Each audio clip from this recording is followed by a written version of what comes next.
Up on Citrus TV News Live at 6, President Obama spoke at a climate conference in Paris today. We'll tell you what he said and how Paris is still coping since the attacks on the city.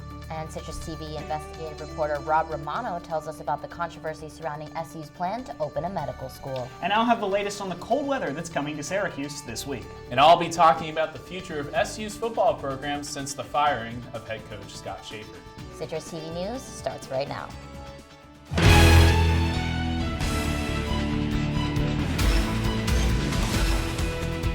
From the Citrus TV studios, this is Citrus TV News Live at 6, your campus news leader.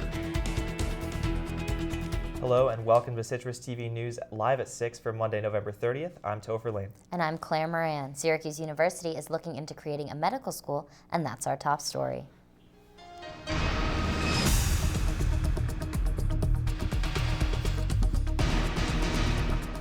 Syracuse University's student population tripled after World War II when about 10,000 veterans found a new home on campus. Today, Syracuse University still works to educate veterans and help their families. Rob Romano has more on SU's latest attempt at making history in veterans affairs, this time in the form of a small medical school. Whether it's the Newhouse School's 52-year-old military photojournalism program, Whitman's 61-year-old combined MBA program for service members, or the presence of an institute for veterans and military families, Syracuse University does its best to stay at the forefront of educating and caring for vets. If anybody's going to do this, why wouldn't it be Syracuse University, given that history, given the contemporary commitment that we have? What Vice Chancellor Michael Haney is talking about is Syracuse University's plan to create the first ever veterans-focused med school. According to a university consultant who spoke to Syracuse.com, the school may be set to open in 2020, and if it does, it would create 5,200 new jobs by 2030, and it would have an $800 million impact by 2030. The new school would train doctors and healthcare professionals to work at VA medical centers around the country, and Upstate Medical University is not so sure about Syracuse's project.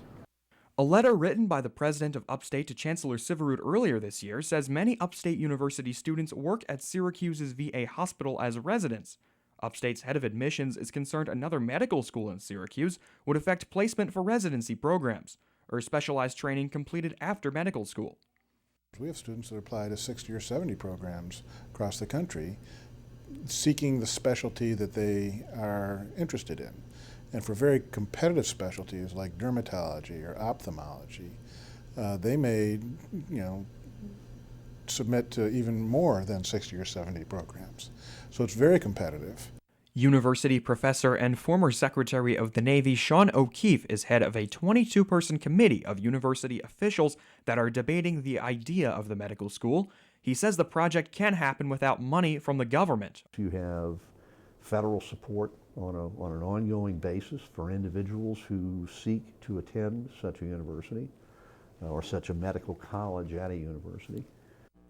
Reporting for Citrus TV News, I'm Rob Romano. A consultant for Syracuse University recently told Syracuse.com that SU students will be sent to other states outside the Northeast for residency programs. The VA's head of public affairs in the Midwest would not comment on whether this was a good idea for Syracuse.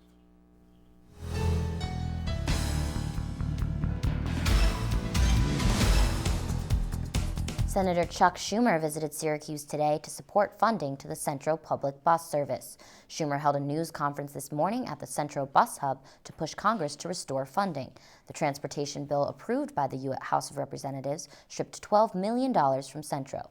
U.S. Representative John Katko, who represents Syracuse, is also pushing for restored funding. Syracuse students may just be some of Luke Bryant's biggest fans. The country superstar will perform to a completely sold-out crowd in the Carrier Dome on April 9th. Tickets for the big performance sold out within just a few weeks. Little Big Town and Dustin Lynch will also join Bryant on stage as opening acts. The concert is part of Bryant's Kill the Lights tour, which starts in February.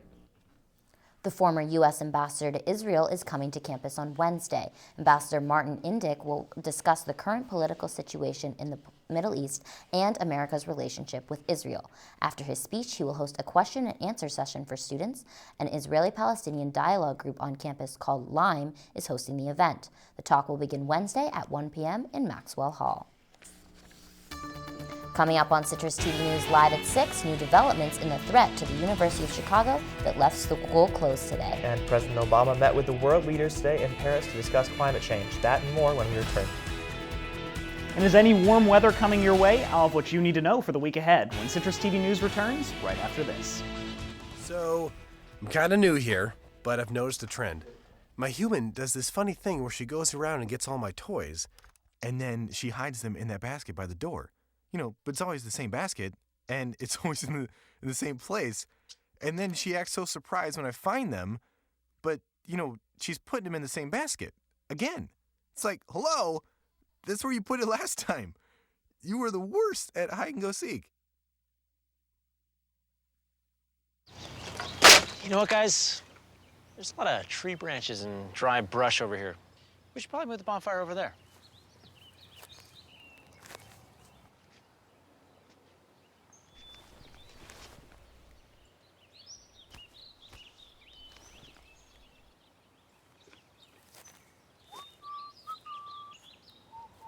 I'm guessing Smokey liked that idea.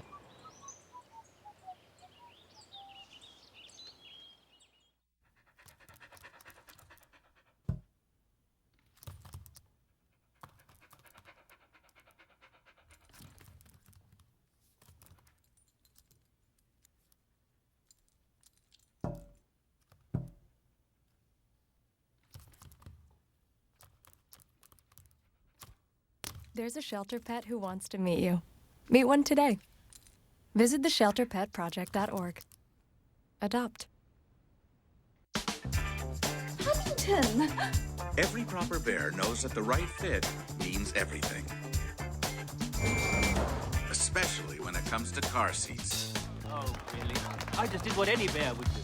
So know for sure that your child is in the right car seat for their age and size. I like it. To learn more, visit safercar.gov/the-right-seat. Oh, hello there. Oh, where's that bear?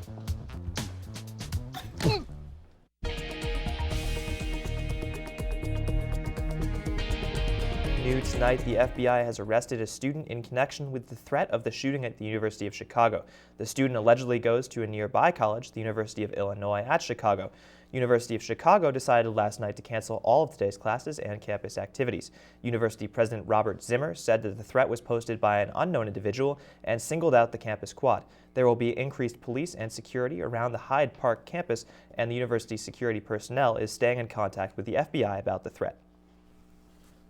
35 college students were injured last night after a bus flipped over on a Virginia highway. The bus had 50 passengers on board, and the majority of them were students from the University of Virginia, Virginia Tech, and Radford University. The vehicle, operated by a local rideshare transportation service, overturned on a parkway ramp in Richmond. The driver has been charged with reckless driving, and the accident is still under investigation. General type injuries, they were all very minor. We're talking bumps and bruises, contusions, things like that, lacerations. They would be consistent with a vehicle accident. Most of them were transported precautionary, but they did receive injuries, so we wanted to make sure that they got the best care possible. New information about last week's Planned Parenthood shooting. The Iraq war veteran who was killed in the shooting went back into the building after he was shot to warn others to protect themselves. Kiara Stewart's brother thinks his sibling's military experience is what made him commit this brave act. The alleged shooter will appear in court later this week. The man who jumped the White House fence Thanksgiving Day appeared in court on Friday. He was charged with illegal entry of restricted grounds. After the hearing, the Secret Service brought him to St. Elizabeth's Hospital for psychiatric evaluation. Court documents say that he left a suicide note and a message to his mother saying he may not see her again. The man faces a maximum of 1 year in prison.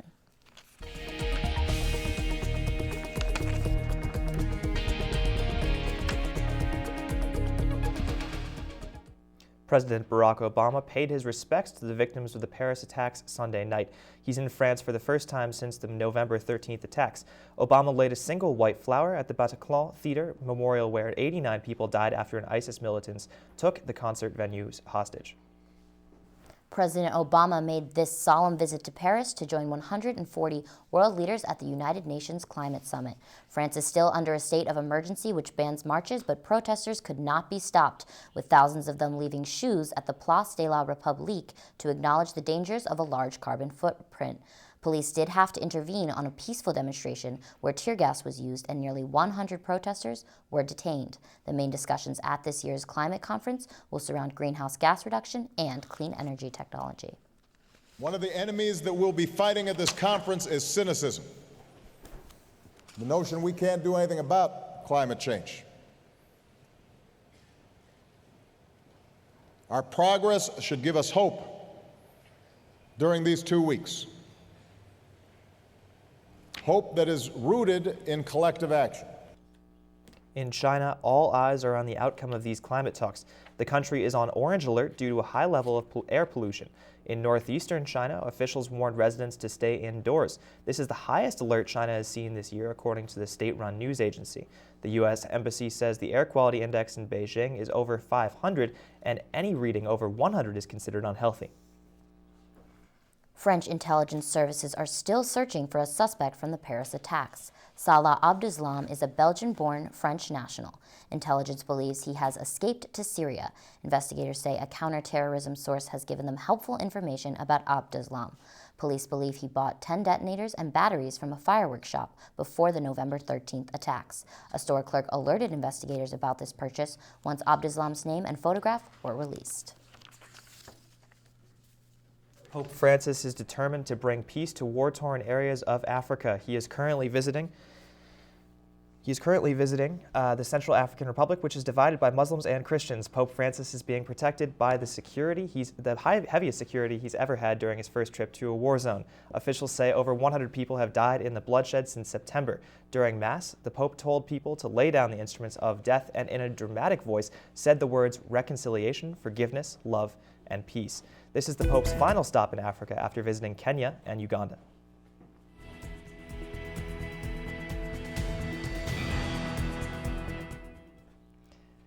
Ten people are dead in Texas and Kansas after severe flooding and icy weather hit the Plains states over the weekend. Multiple vehicle accidents were reported and many residents were left without power after some areas saw about an inch of ice downing power lines. But is that winter weather coming our way? Citrus TV weather reporter Nick Ross is in for Brittany Muller today. Nick? Thanks, Claire. Yeah, things have felt a little bit cooler today. 36 degrees your temperature outside right now, but that feels more like 30 degrees, and especially this morning when we woke up, things were a bit chilly. As we look out at tonight, though, rain and snow showers overnight. That chance of precipitation, 60%, 34 degrees is your chance overnight. Shouldn't be too much to worry about, though. As we look out across the live and telecast radar, we see a storm system that's going to push its way through. Today, you'll see off to the edges a little bit of this mix of rain and snow, but that shouldn't hit right at Syracuse. Now, as we look hour by hour at what's going to happen, 6 p.m., 8 p.m., not too much. As we keep an eye on Syracuse here, around 3 a.m., 5 a.m. time frame is when that weather's going to move in, and that'll be raining up through tomorrow morning, in through tomorrow afternoon, showers in and out throughout the day, so you'll definitely want to keep that umbrella with you, keep that rain jacket on when you're going to class. As we look out across a little wider at the rest of the Northeast, you can see this is the severe weather that Topher was telling you about. That's all going to stay up in this area. You can see none of it's actually moving over into the Syracuse area, this side of the country over here. As we actually pull in those storm tracks, you'll see a lot of this is going to track off towards the coast. A lot of this is tracking north this way. So we're not going to see almost any of that winter weather. Any of this little bit of a mix that you might see over here, this pink you're seeing on the map, is really not going to hit Syracuse at all. As we look out across the entire country now, you see these same systems over here, this stationary front that's causing a little bit of that prolonged rain. Like you saw, it's going to move through the entire part of the day tomorrow and will really stick around for a little while. I'll show you that in the 5-day forecast. As we look at tomorrow, 47 degrees, 90% chance of precipitation, rainy overnight. tomorrow, winds at 10 miles an hour, so it shouldn't feel too cold for you tomorrow. As we look out at the full 5-day forecast, you'll see 47 degrees on Tuesday, 47 degrees on Wednesday as well, still rainy, 42 degrees on Thursday and still rainy, but Friday you'll see mostly cloudy skies, 45 degrees, and Saturday actually mostly sunny and 44 degrees, definitely warmer temperatures than we're used to seeing for this time of year.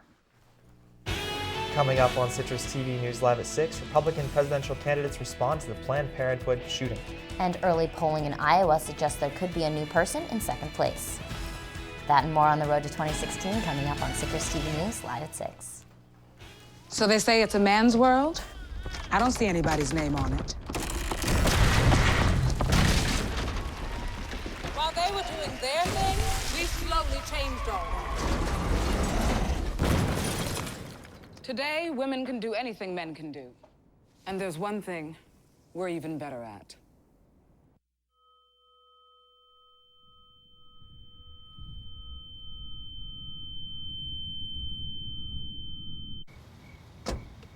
Thank you, dear. Oh, you're very supple. Just like I was at your age.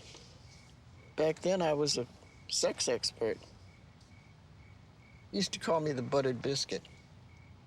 I know about birth control, too. So you can ask me anything, baby. Bedsider.org has birth control information and a lot more. And it's... Have you had sex in this car yet?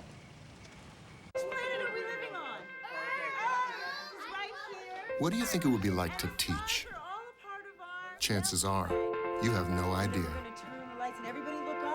Teachers today are breaking down obstacles, finding innovative ways to instill old lessons, proving that greatness can be found in everyday places, and that you don't need to be famous to be unforgettable.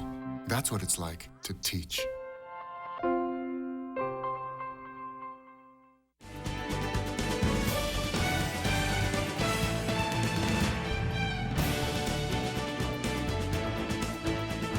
Chris Christie's struggling campaign has received a big boost over the weekend. The New Hampshire union leader endorsed the New Jersey governor. The newspaper's publisher Joseph McQuaid said that Christie is the right person to choose because he tells it like it is. The endorsement fired a shot at Christie's competitors in the Senate, such as Florida Senator Marco Rubio and Texas Senator Ted Cruz. With the Iowa caucuses just 2 months away, there has been a shakeup in the polls. Ben Carson, who has been Donald Trump's main opponent in the race for the Republican presidential nomination, is now trailing Ted Cruz, according to a poll put out by Quinnipiac University. Cruz, who is polling just 2 percentage points behind Trump, who is at 25%, Carson slipped all the way down to 18%, and Florida Senator Marco Rubio is not far off, polling at 13%. Republican presidential nominees are speaking out about the deadly shooting at a Planned Parenthood in Colorado last week. Mike Huckabee, a staunch pro-life supporter, called the shooting an act of domestic terrorism on CNN's State of the Union Sunday morning, while Donald Trump spoke on Meet the Press with Chuck Todd about the mental health of the shooter. Regardless of why he did it, what he did is domestic terrorism, and what he did is absolutely abominable. It's more of the same, and I think it's a terrible thing. You know, and he's a maniac. Well, this was an extremist, and this was a man who obviously, and they said prior to this that he was mentally disturbed, so he's a mentally disturbed person. There's no question about that.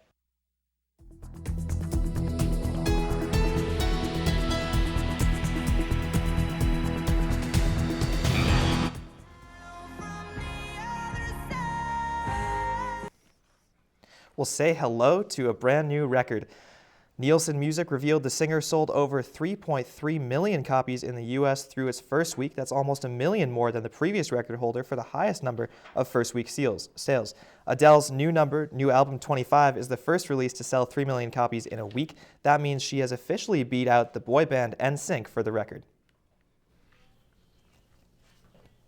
And in other British royalty news, real British royalty news, new photos of Will and Kate's daughter have been released. The pictures taken by the Duchess herself show 6-month-old Princess Charlotte in their home in Norfolk, England earlier this week. The photos were released by Kensington Palace, and according to Charlotte's proud mom and dad, they are just delighted to share the photos with the world. And coming up in sports, Scott Schaefer's last game as head coach came down to the final second. And men's soccer played its second tournament matchup. Find out if the Orange advanced to the next round after the break.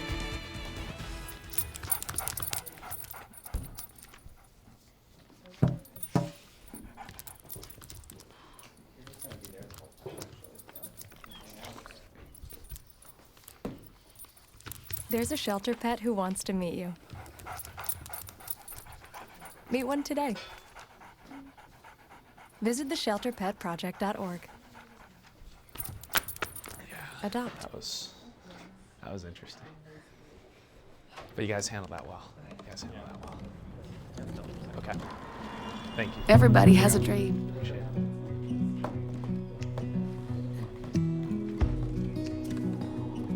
Mine was to see the ocean. Okay. And with a little help, I made it. Okay. Well, we can cut one of them if you want.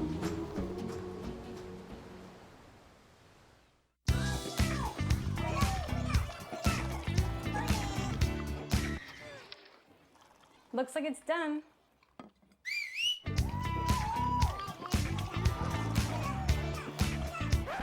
Don't let salmonella get funky with your chicken. On average, 1 in 6 Americans will get a foodborne illness this year. You can't see these microbes, but they might be there. So learn the right temperature to cook each type of meat. Keep your family safe at foodsafety.gov.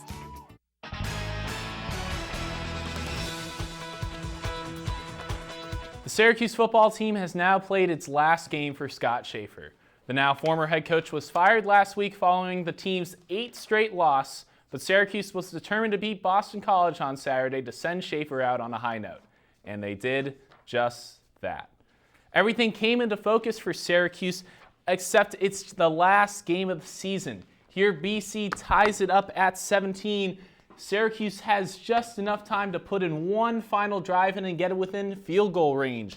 Leading the way was Jordan Fredericks. He gets a first down here. The freshman finished with 48 yards total on the season, and honestly, he turned some heads around in his freshman year. Here's Cole Murphy, though, winning the game for the Orange. It is good. He had a 49-yarder earlier in the game during the second quarter, and Scott Schaefer gets the W in his final game for the Orange. And now Schaefer's Syracuse career is over, but he will not be forgotten. Citrus TV's Taryn Vericchio tells us how Syracuse's fans will remember the head coach. You know, so happy and pleased to represent Syracuse University. Head coach Scott Schaefer started his career on a high note, and even as the losses piled up, he stayed optimistic. I'm the luckiest guy alive. I see ISIS is out there cutting people's heads off. The real world's got some major problems,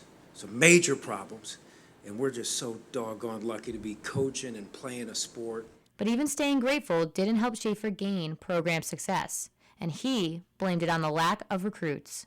Golden Delicious. That's a 5-star apple. You went to the market to get a dozen Golden Delicious apples, and you got there, and there weren't any there. And the handful that were there said, "We're not going to let you buy us." After 3 years as head coach, Schaefer's career officially ends at the Dome with disappointment from a couple unfulfilling seasons. We wanted to win 8, and we didn't win 8, so you're disappointed. For Citrus TV News, I'm Taryn Vericchio.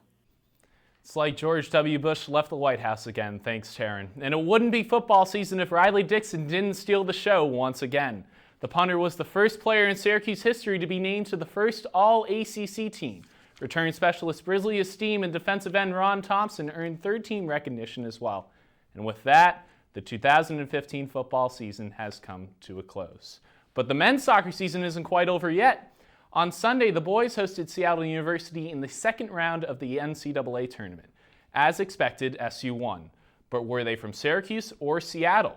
That's the real question as we go to the SU soccer stadium. We'll take you to the first half, and Noah Reinhardt would get the goal that gives SU a 2-0 lead. They keep that lead, but Seattle would put up a fight. Here's David Olson making it a 2-1 game in the second half. But Syracuse would respond and seal their victory. Here's Miller. Kamal Miller gets the goal, makes it 3-1 Orange, and they will advance to the third round to face Boston College. You can't ignore this team now, right, Coach McIntyre? We've accomplished so much in a short period of time. and to go a step further for this group.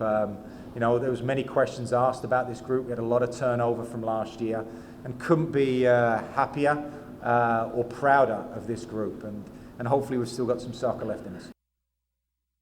And finally, men's basketball returned to where it rightfully belongs, the AP Top 25. Cuse went from unranked to number 14 after winning the Battle for Atlantis tournament last weekend. Tyler Lydon was also named as ACC Rookie of the Week after he averaged 16 points and 9 rebounds in Syracuse's 3 wins in the Bahamas. SU will need another big performance out of him as national championship runner-up Wisconsin comes to the Carrier Dome on Wednesday. So, Chris, SU football had a lot of problems this season. Do you think they were all Scott Schaefer's fault, or was there something else going on? You got to look at partly yes, partly no. Obviously, Schaefer's management of things could have been better. But the fact of the matter is that the players didn't make a lot of good plays. And Schaefer had to use timeouts a lot, which were the result of player misactions. And honestly, Schaefer took the blame for more than what he really should have. And what do you think Scott Schaefer's future is as a coach? He's going to be one of those guys that hops around place to place as a defensive coordinator. This was his one chance, really, to prove himself as a head coach. He didn't really quite do that, so you'll see him hop around from a DC one place, DC to another before he gets another chance. So what's the move for SU football now to make the team more relevant in the future? Well, I think the big question is they need someone who will make something exciting, because the fact of the matter is Syracuse football has not been exciting recently. And the guy who can do that is Scott Frost, the Oregon offensive coordinator. There's nothing more exciting than a fast-paced offense, and that's what he can bring to Syracuse. All right, thanks, Chris. Of course. Coming up on OTN after Citrus TV News Live at 6, here's the lineup. And don't forget, the OTN Yule Log will be on for the rest of the holiday season when there's not regularly scheduled content.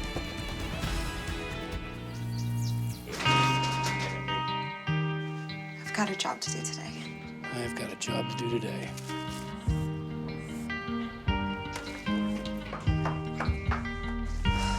Have a good first day at work, Mom. Your donations to Goodwill fund job training programs right into your community. Feels good to start fresh, right? Sure does. And like that, you're a job creator. So, I just moved in with this family, and it's embarrassing. The little one, he likes to go outside and crawl around in the giant litter box. I don't know what he's doing. I mean, I was born and I knew how to use the litter box. Look at that! That's disgusting! Oh, poop already! You're making me nervous. Oh, okay, I can't look at this anymore. I really hope he grows out of this, for his sake. This new mom is struggling to get the skates just right. Now she's holding on for dear life. You don't have to be perfect to be a perfect parent. Thousands of siblings in foster care will take you just as you are.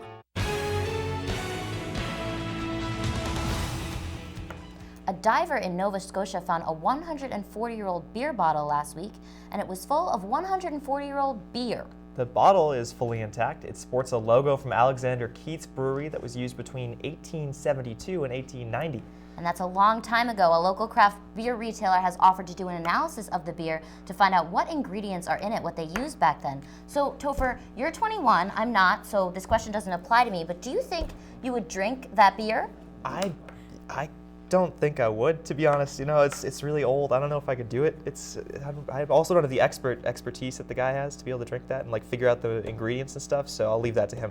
That's true, and it's not like it's wine, which gets better with age. True. I would assume it's not much better after 120 years. It's probably the safe bet. Yeah. And that's all the time we have for Citrus TV News Live at 6. For more content in news, weather, and sports, follow us on Twitter at CitrusTV and like us on Facebook. I'm Claire Moran. And I'm Topher Lane. Have a great night, Syracuse.